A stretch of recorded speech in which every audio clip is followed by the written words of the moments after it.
Okay, so I was in Ezekiel today, right? So chapter 3. And I'm on verse 20. And I'm going to read it to y'all. It says, "Again, when a righteous man doth turn from his righteousness and commits iniquity, and I lay a stumbling block before him, he shall die.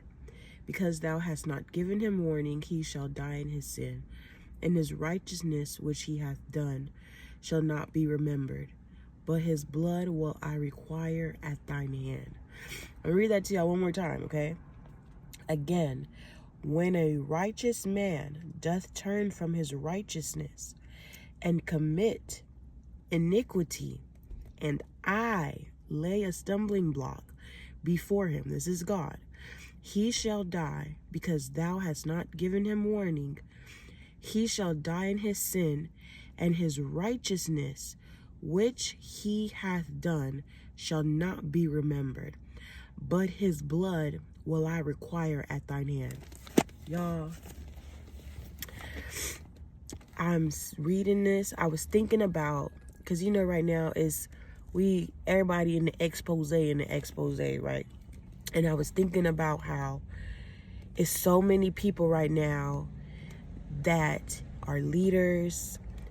I'm just going to say the word leaders, pastors, preachers, apostles, whatever. And they are preaching this message, right?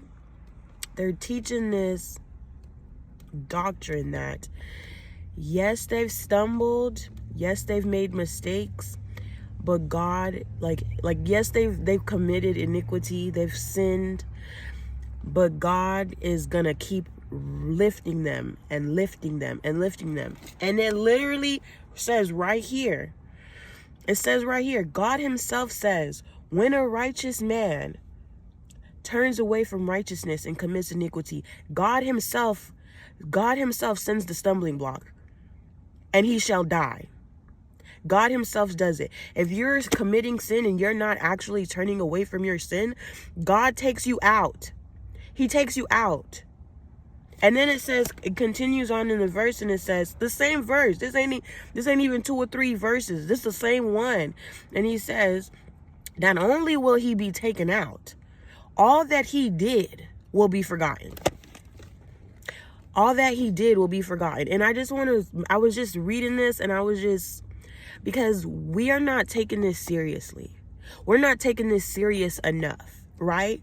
We're not taking this serious enough, because God don't play about his people. He don't play about his children. And if he sets you up as a leader,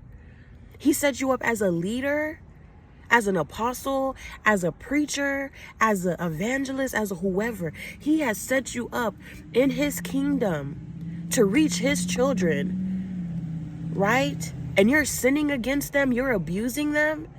You think God isn't going to come stumble you? Do you think he's not going to stumble you? You think he's not going to come and vindicate the people that you've hurt and abused? He's going to do it. He's going to do it. And so so many people, they're preaching that, oh, well, I'm going to commit my sin, and then, but my ministry's still going to go up. My this is still going to go up. My this and my that is still going to be blessed. That's showing God's hand is on me. That's showing God's hand is on me. Maybe, just maybe, God is taking you higher up on this ladder, so when you fall, Humpty Dumpty, when you hit the ground, you can't get put back together again. Because a fall at 2 stories is a completely different fall at 20 stories. It's a completely different fall. And it says here that God is the one that brings the stumbling block. God is the one that pushes you off the rooftop.